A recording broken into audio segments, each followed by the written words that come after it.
dibere susah ku Allah. Maksudna naon? Supaya tadarru ka Gusti Allah, la'allahum yadarra'u. Urang we kos kitu, kesusah deket ka kiai darah, ka kiai darah barang susah, barang sugih henteu. Henteu kudu loba jelema, loba diurangkeun kos kara itu teh ambalaya. Nu mantak lamun stabil bae, jelema keur susah cinta Allah, geus sugih cinta Allah, berarti kan nyana henteu kagoyangkeun ku lobana dunia, berarti istiqomah hebat. Jarang 1000 hiji kan teu. Asal naik bae mulai geus.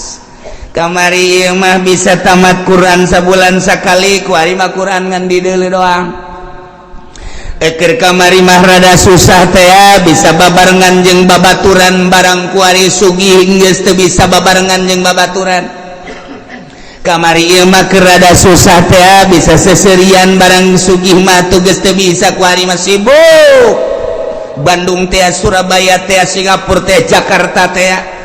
Mitrati wa bi'ali badamu takidi minum usara wa minum duriju bidamin makana hadha jazai nasatu lakum antuklifuni bisuin fi dhawi rahimi. Ketika hiji manusia, hiji umat di negara,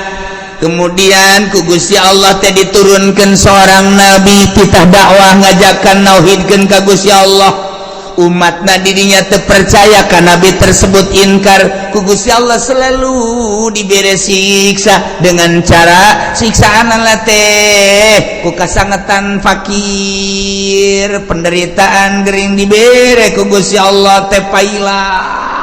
datang ka hese. Timbul penyakit. Maksud Allah kitu teh supaya berpikir manusia. La'allahum yatadarra'un, la'allahum yadarra'un. Dibere susah ku Gusti Allah, dibere garing manusia.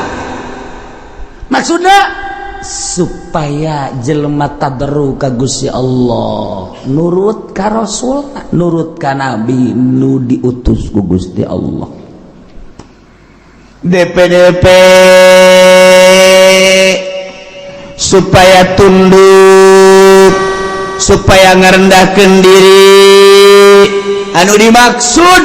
kadituna supaya percaya iman ka Allah, iman ka para nabi-nabi Allah subhanahu wa ta'ala. Eta umat nu baheula teh kitu teh heula tah. Eta teh sebagai contoh nu baheula. Cak Gusti Allah terus datang ka Kangjeng Nabi Muhammad, datang ke sahabat Kangjeng Nabi Muhammad teh dikitukeun bae bakalna. Kayak dibere susah, dibere garing, maksudnya supaya iman ke Allah. Indonesia baheula teh di zaman kitu Belanda, urang nu nyaritakeun di zaman Belanda, dongeng-dongeng bapak urang baheula, mak urang baheula, ngeunahna cente lantaran eueuh roti. Boborosan kunyana dicabut, geus mah boros pare, geus mah boros kalapa, boros panon pandan dan lain sebagainya didahar kunyana. Kunaon eta? Lantaran eueuh bala-bala didahar kan kunyana. Susah kabelah dieuna terus kaleuweung diteangan kunyana buat tangkal ieu yang ngeunah ieu aya suag, dicabut dibawa ke imah, terus dipasian, terus dikulub golotrok didahar di kalapaan. Caknya langeun aya tetangga nu nurutan fajar suag kunya nareng badur mabok nya. Eta kan zaman eta teh zaman susah. Nah ieu zaman susah ya dibere susah ieu keur zaman harita baheulanan, zaman nenek moyang urang baheula. Jadi geunah bejana sagala derwak, ngeunah nu asak mah sagala cente, ngeunah sagala kingkit ngeunah sagala kitu katokak ngeunah sagala rupa kumaha eta atuh kapan eueuh dahareun nu aya eta atuh geus lamun urang nyaritakeun zaman kamari ieu beuh nyabot dangdeur masyaallah segede jempol teh di pasianan di dahar atah-atah isuk-isuk ku amis yak nyana loba dahar kuari mun teu nyeri beuteung kunaon sebab eueuh dahareun zaman eta mah ngeunah jasa zaman kula bae ge lamun urang ngadahar kitu nyaritakeun tentang ngadahar naon dangdeur atah pernah ngadahar kitu huwi nu atah ngeunah ngadahar sao atah ge ngeunah sao atah ya Allah ya Rabbi ku ngeunah eta sao teh komo rada mengkal-mengkal mah ya Allah sao atah tidak nu mantak baheula lamun aya rujak tumbuk teh rujak tumbuk mantep jasa lantaran sagala araratah araraya ngeunah kuari mah kuari loba dahareun teu ngeunah nu kos karitu nah ieu dibere hararese ku Gusti Allah tapi eta jelema lamun ba'da magrib breng ngararaji ka imah ustad nu tinggalin ngaraji kabeh mari ustadna ge teh yang dibayar jeung hayang-hayangan ge nu mayar ieu eta masuk laut duit teh aduh bisa jana maca Quran aju anu rada geude mah pan baheula ngajina teh rada panderi mimiti nu ngejah heula aju nu garede geus ka Quran aju balik-balikna kan ka masjid hees di masjid paling jago nyana nakol bedug hiburanana teh nakol bedug hiburanana sakitu dagdugdug dagdugdug dagdugdug dagdugdug dagdugdug geus eta hiburan nyana sakitu doang geus baheula mah aman bere kabelah dieuna terus mahmur ku Gusti Allah teh terus engke paroho deui ka Allah jadi bere susah deui ku Allah kuari be kuari leleti kanan ya kieu bae ieu mah keur carita perorangan we ulah kabehan ada perorangan ieu keke kaharti kakabehan ieu keke kaharti kakabehan Waalaikumsalam. Loh, Kiai, doakeun kula. Mana? Kula dek dagang Kiai, aduh boga modal supaya maju bae. Namun maju mah pan masjid tuh omeaneun jeung nya teh pondok pesantren amis ngeunaheun kadengena kana ceun. Ngeunaheun, biasa geus pokona mah kula mah ibadah bae. Geus, doakeun ge padahal teh doakeun ge wae sugih-sugih mah keur carita perjalanan. Iya cek ya itu sing bener itu sih dagang kayak seminggu datang deh kedua minggu datang deh wow gede hiji Waalaikumsalam loh bari geus dia bantingkeun kopiah ge blek sia kunaon ngabantingkeun puyang cenah kieu doakeun ieu kunaon hayang bisa ngazakat cek dah mantap jasa eta ngomong hayang bisa ngazakat berarti hayang sugih kan hayang bisa ngazakat cenah kulit teh bisa ngazakat lain hayang sugih teh urang hayang bisa ngazakat hayang nyaho ibadah zakat sia ngomong pinteran teh tah berarti hayang sugih ya doakeun lah ge cenah maju geus sebulan sekali datang sebulan sekali terus dibere maju ku Gusti Allah nu kahiji maju nu kadua maju blek rada lambat kayak makanya 3 bulan sekali Assalamualaikum, ya Kiai hamkurat bisa ka dieu bulan-bulan kamari mah. Ku ada sibuk masalah sih. Ieu mah doana bae geus Kiai. Set. Balik deui nya ka Jakarta atau ka gede sataun teh datang-datang. Waalaikumsalam. Aduh Kiai, gua kan bisa lebaran doang cenah ieu ka dieu. Kurang emang sibuk cenah masyaallah. Geus doana bae Kiai mah ieu mah. Pokona mah jauh di mata dekat di hati masalah. Segala dalil segala tuh. Dalil-dalilnya na tuh gak masalah beli mobil plang nggak teka kiai asal teka kiai baik berarti sholatnya wallahu a'lam sholatnya wallahu a'lam aya zohor ke asar henteu aya asar zohor henteu kabelah itu lah zohor henteu asar doang zohor mending enggak sekaligus ulah henteu lah keur ngalamun mah sholat ngana ge ke henteu deui sugi diberi amruk menang 5 tahun sugihnya atau 10 tahun berapa dunia tuh ngaranna plak datang deh Kiai mangga Waalaikum Waalaikumsalam lu Kiai benaon saja duh orang kos kieu nya Kiai aya kamar wajang kula dek mondok bae macem-macem sagede mondok nek naon geus teu kuat cenah hirup ieu orang kos kieu lah dunia sakumaha kieu sagede dongeng-dongeng mudahan emang ambruk Kiai dagang bara tahun 10 tahun kula teu ka dieu sakali da ka dieu kula ambruk aing pake kokoset bae tuh ya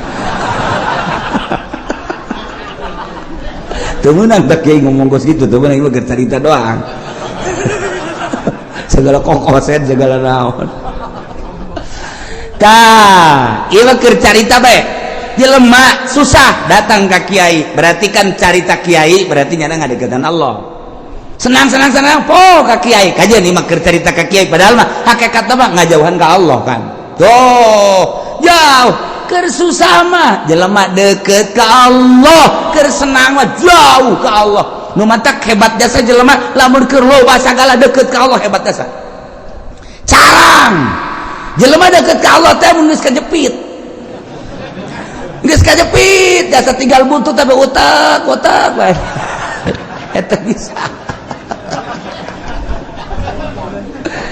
kula keur carita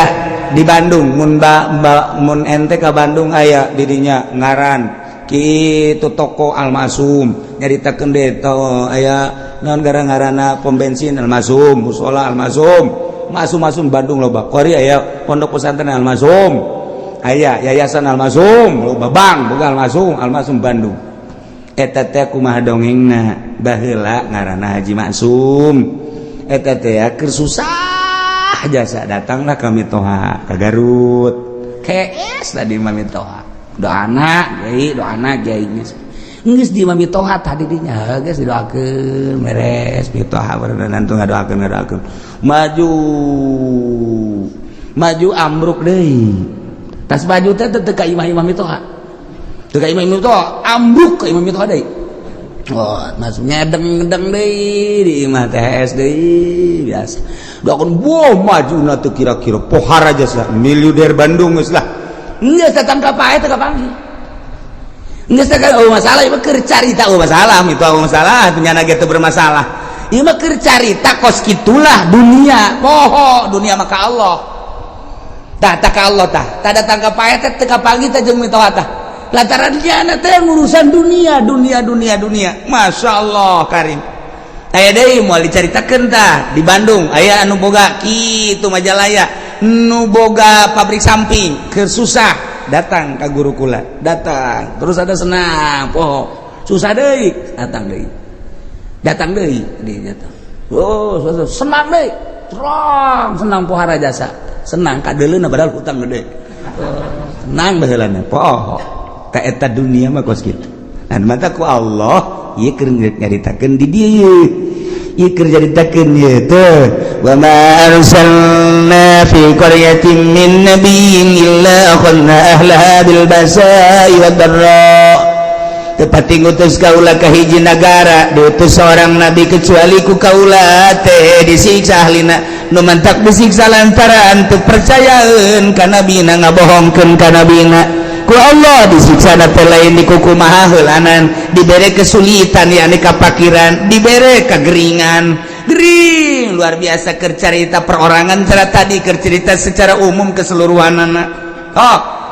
anu diberenya susahnya gering beuh ieu mah naon kitu ngaranna murag di tangga katibah tangga nya susahnya gering geus pupurieun ieu mah aju diusir ku pemajikanana beak anak ngajauhan geus bae eta tah ieu dibere susah ku Allah maksudna naon supaya tadarru ka Gusti Allah la'allahum yadarra'u urang we kos kitu kesusah deket ka kiai zarah ka kiai barang susah barang sugih henteu henteu kudu loba jelema loba diurangkeun nu kos kara itu teh ambalaya nu mantak lamun stabil bae jelema keur susah cinta Allah geus sugih cinta Allah berarti kan nyana henteu kagoyangkeun ku lobana dunia berarti istiqomah hebat jarang 1000 hiji henteu asal naik bae mulai geus kamari mah bisa tamat Quran sabulan sakali ku ari mah Quran ngan di deuleu doang eker kamari mah rada susah teh ya, bisa babarengan jeung babaturan barang kuari sugih geus teu bisa babarengan jeung babaturan. Kamari ieu mah keur rada susah teh ya, bisa seserian barang sugih mah tuh geus teu bisa kuari mah sibuk. Bandung teh, Surabaya teh, Singapura teh, Jakarta teh. Nah eta teh kos karari itu teh. Engge poho ninggalkeun setik kan itu. Urang we kuari lah malah ke salat sunah lah. Tin miti teh salat sunah. Terus kabelah dia nak ke mabadiah bae lah. Cuma qobliyah jeung badiah henteu. Kabelah ditu mah bisa-bisa teu salat. Kabelah itu bisa teu salat. Tak eta kos karari itu tak. Eta teh teguran ti Gusti Allah. Nah, jelema diutus nabi ku Gusti Allah. Sebuah negara lantaran kacau teu inget ka Gusti Allah. Utus nabi dakwahnya na. Sagesta dakwah teu percaya disiksa ku Allah, dibere kesulitan. Carana teu hujan-hujan. Lamun geus teu hujan atuh taneuh dangkal batal teu jadi. Mimiti nu kesulitan teh kapan munding sapi domba. Kabelah dieuna jelema kesulitan lantaran teu aya cai ti luhur teh diturunkeun cai ti handap panas eueuh cai. Cigolah jelema nang Allah cak Allah ayo coba sia de kumaha coba baheula turun nabi kuari mah wali Allah mah teu kanyawan ulama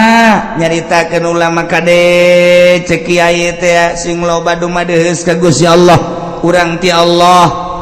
dibere umur ku Allah bakal balik ka Allah persiapkeun urang yang menghadap ka Allah. Kemudian sing hade urang ieu lempang di taneuh Allah.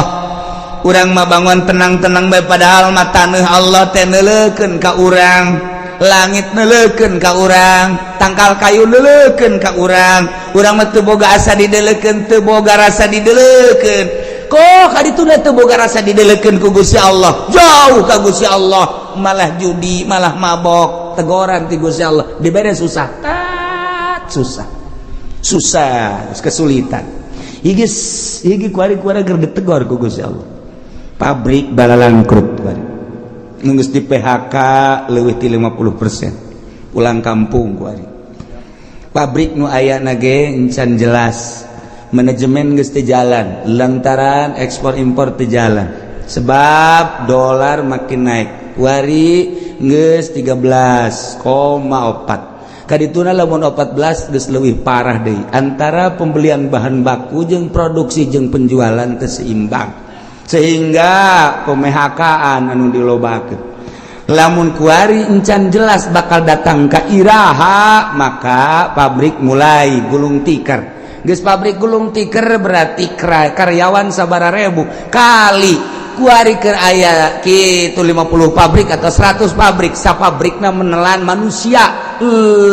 kitu 2000 baheula keur dirata-ratakeun kali 100 sabaraha jelema nu nganggur pulang kampung ka ditu terbengkalai nu boga kontrakan nu tadina ngandalkeun kontrakan di daharna teh tajang sagala rupana kontrakanna ditinggalkeun maya listrik bapan terus bae nu geus eueuh nek kumaha tinggal nyana bae tambang mana yang gantung diri bae gitu ya mulai terus terbengkalai ye bang di urang kumaha pasarkan kuari kurang geus teu jalan hartina teh jalan teh kumaha jalan mah ala kadar jalan tapi kan lain cara biasa aset anu biasana satu hari menang 1 juta kuari mah teu menang 500 acat ieu keur carita nu leutik carita nu gede ieu encan jelas datang ka irahana encan jelas. Nah, iker dicoba ku Gusti Allah, nu tenang-tenang santri doang. Santri suka mikiran pabrik henteu. Santri mikiran tani atuh henteu.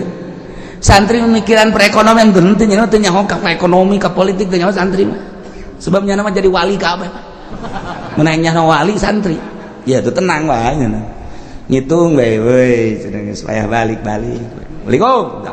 Seseuri ya. Padahal mah kolot-kolong. Duh anak aing geus datang deui we. Bah,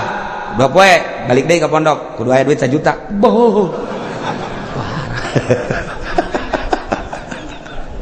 Aduh, sakolot teh aing ngakak di anak aing. Ye, aya duit berangkat. Eueuh duit kula moal. Geus susul loba omong. Bah, da kira ka pondok deui pondok. meuli ji Samsu kieu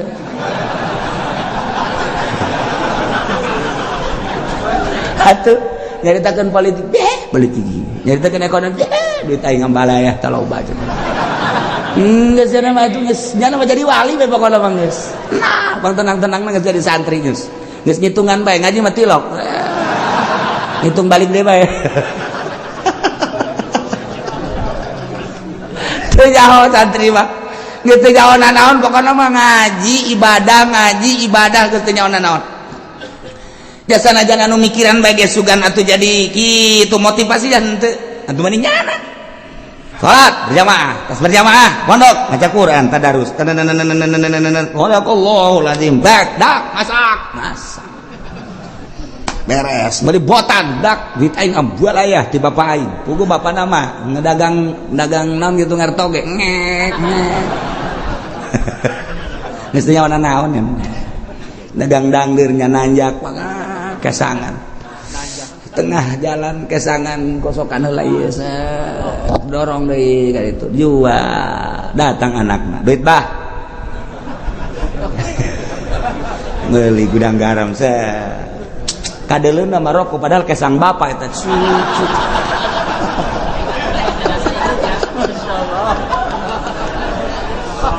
tapi juga boga pikiran atuh henteu ya bapana ge ikhlas karena Allah lantaran cek bapana aing ngarido jasa aing dagang dangder capek ge tah pake ngabiayaeun sia komo sia bisa ngaji teu bisa ngaji ge aing nitipkeun ka sia teh keur macaan Quran ngajelaseun Quran hadis eta teh ucapan Allah ucapan Kangjeng Rasul geus atuh pokona mah aing mah penting mah sorga we coba mantep teh coba yeay kolotna ge senangeun ya eta teh nyana anu di dalam akhirat coba sakola hayo mere duit tak 3 juta jadi ibadah wallahu a'lam nu dibaca anak kitab naon dan lain-lain sebagainya jadi ibadah kalau wallahu a'lam datang deui minta duit hak tak dipake poya-poya ku anakna keur carita bener bae heulanan sakolana wallahu a'lam jadi ibadah wallahu a'lam teh ge buka tuh hate sia bego teh kalau teh ieu mah keur nu capek bae tah mere ka anakna keur carita bisa ngajina geus pohara keur teu bisa ngajina dicatet ku malaikat masyaallah anakna cicing di pondok keur berjuang ngalaksanakeun muacaan kitab Allah dawahan Rasulullah dawahan ulama dibiayaan ku bapakna anu ngantar wasilah ngabiayaan anakna memeh anakna ka sorga kudu bapana heula amin sa anak sia teu sakola teu mondok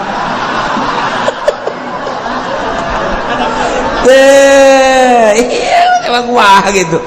Masya Allah Karim pohara jasa haju tatanggana saya ke mana dia ke pondok ye keke tungguan ngodok kantong nunggu jero keke tungguan bahasa gede jasa cek budak merena yuk set 5.000 ceknya nanti aing nggak daguan ngodok kantong mangel 5.000 doang dari geus mere-mere nih Masya Allah mantap kula inget bae kula meuli bejakeun jelemana waktu kula keur mondok aya seorang pengusaha sok mere ka kula tah dek kapanggih aya deui urang di nu sok mere tek datang ka kuari inget bae kuari geus marah naon kuari sok dihadiahan bae ku kula bu aing baheula teh meuli kitab dibiayaan ku eta seorang pengusaha tah kuari sok dihadiahan bae lah berarti anu ternyata ge pasti aya eta teh leungit tah hate teh tah nyana ngabiayaan teh sok mere mun balik sok mere aya deui dulur mun da balik menta tah mah atuh dibagi-bagi ku Allah ge nu mere aya nu menta aya lah ieu mah keur carita mun muka mata hate urang blak atuh emang na hirup deuk di dunia doang beuke geus di akhirat blak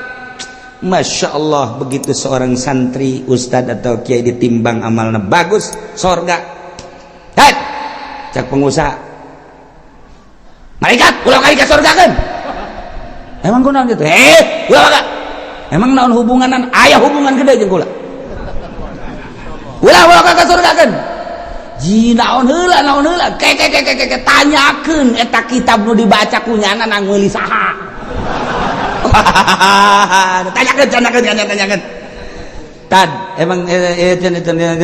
boga kitab nang meulikeun saha aya nang melikeun Pak Anu bener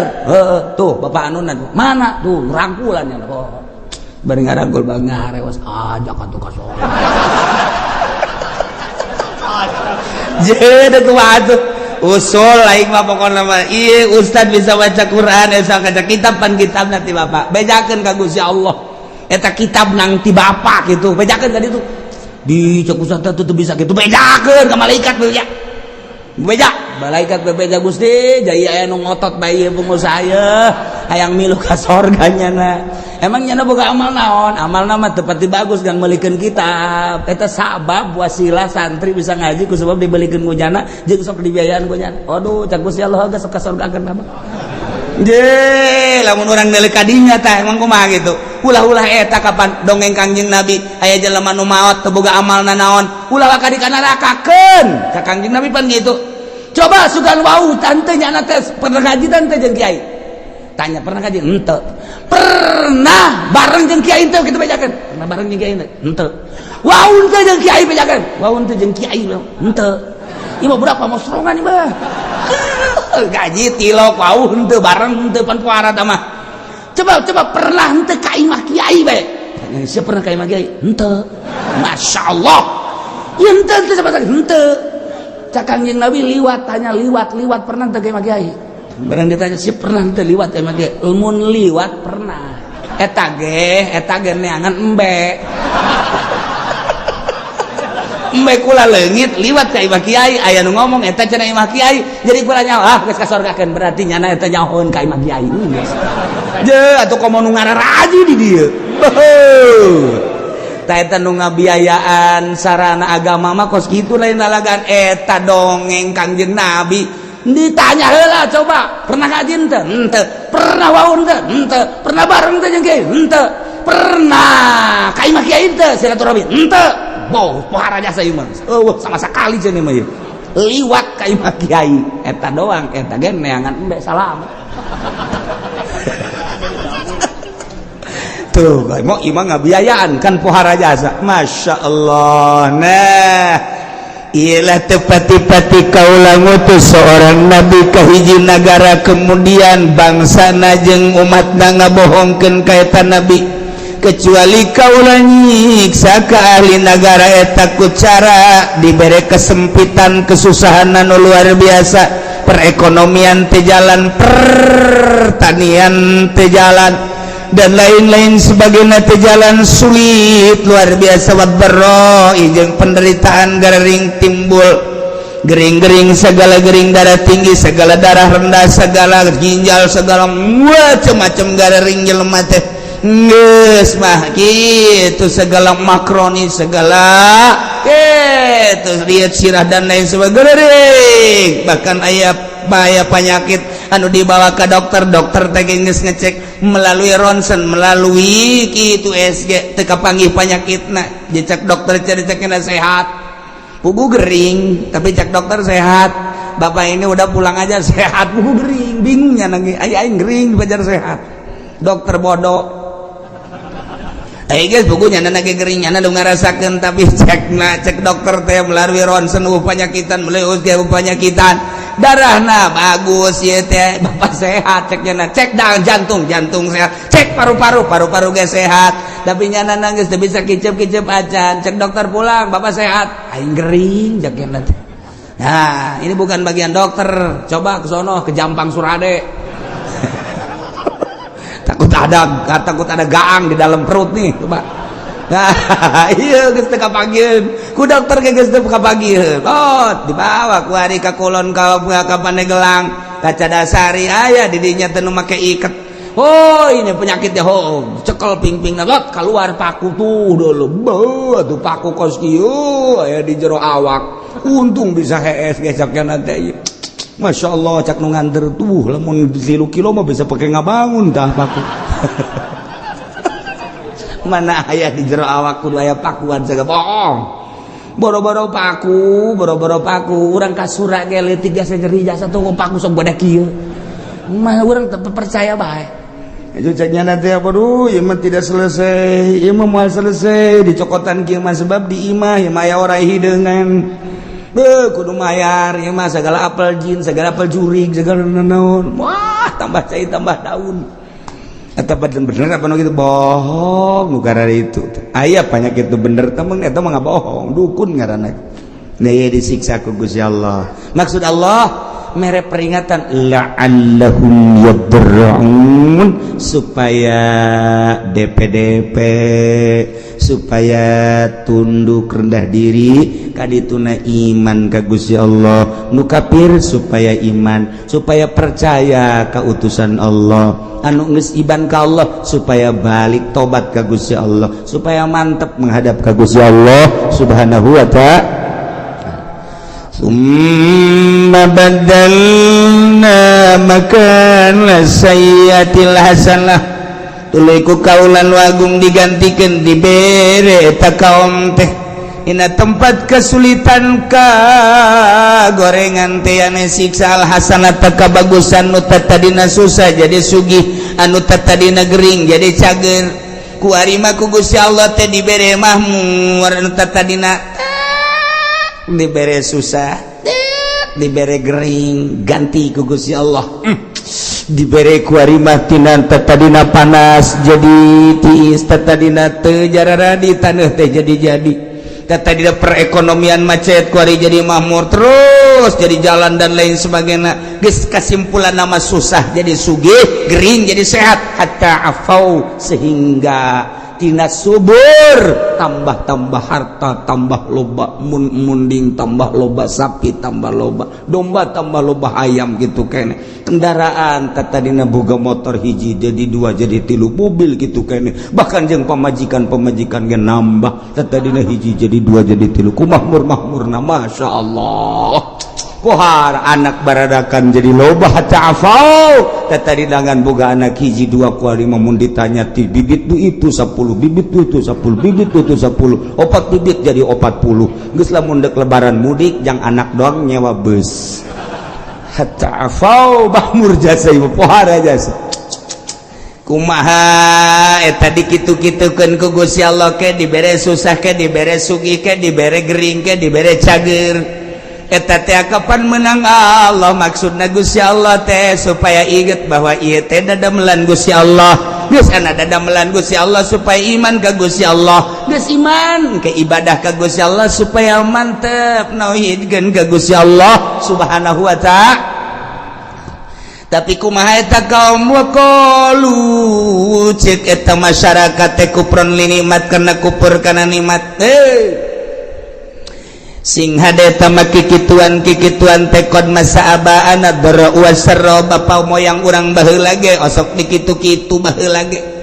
lain osok dikitu-kitu emang geus terjadi ke susah ke sugih engke paila engke subur tiba lagi kitu ke perekonomian macet ke perekonomian teh jalan atuh tiba lagi derek moyang urang ge kitu sarua jeung urang ieu teh ulah ditekadkeun bahwa ieu ti Allah wa hadhihi adatud dahri ieu mah emang geus kos kitu bae kaayaan zaman masa guari geus aya di ceuli urang loba jasa ketika aya gempa urang mah nyaritakeun ieu teh peringatan ti Gusti Allah ieu teh siksa ti Gusti Allah sebagian ngomong ieu mah kejadian alam caritakeun angin topan deg urang mah nyaritakeun ieu teh peringatan ti Gusti Allah siksa lantaran di dinya teh aya sumber maksiat anu teu katahan mungkin bae perzinahan mungkin perjudian mungkin bae di dinya teh segala kredit dan lain sebagainya geus disiksa ku Gusti Allah tapi nya nama lain ini mah kejadian alam ada tuh dahri emang geus biasa zaman mah kos kieu jadi kan tsunami dat peringatan ti Gusti Allah urang mah nyaritakeun ieu teh peringatan ti Gusti Allah nya nama lain kejadian alam lantaran di urang antara nu mukmin jeung nu fasik jeung nu kafir loba dedengean loba tapi ka urang lolobana dah kejadian alam eleh mukmin udah teger di televisi ngomong ini adalah merupakan peringatan dari Allah siksa titik geus kuduna kitu ieu lain kejadian alam nyaritakeun kejadian alam malulu teu harayang aing mah ngadengen age eueun tegas ka kitu ta ka Allah hati-hati kita kembali kepada Allah kuduna mah di TV kitu hai para kafir iman kepada Allah cobanya nah di sel geus lah pokokna nekat guru ieu mah kejadian alam deui da iya jelema nu kalalupur nikmat teh ngomongna teh qad masa'abana dara wa syarra urusan kos kieu mah atuh bapa moyang urang ge emang kakeunaan baheula aya susah aya sugih aya panas aya tiis aya masyarakat aya menan gitu ngaranna aya keur paila aya keur subur atuh baheula ge karari itu ke ku Gusti Allah dibere angin teu Gusti Allah engke ge aya angin ke gempa emang ieu mah wahadi ada tu dahri walaysat biuqubatin minallah lain siksa Allah ieu mah kejadian alam tiba heula nangis kitu nurun ka urang ayeuna nu mantak caknya nangis pakunu ada ma antum ada geus sing araya maneh mah maneh bae geus ulah nyaritakeun Allah geus mah lain siksa Allah lain kejadian alam maka lamun ku Gusti Allah geus diperingati melalui paila melalui panas tapi teu daek iman ka Gusti Allah teu daek sadar merendahkan diri ka Gusti Allah ketunggu cek Gusti Allah ujung-ujungna fa akhadnahum baghtatan wa hum la yashurun teh ku Gusti Allah disakalikeun siksana bagtatan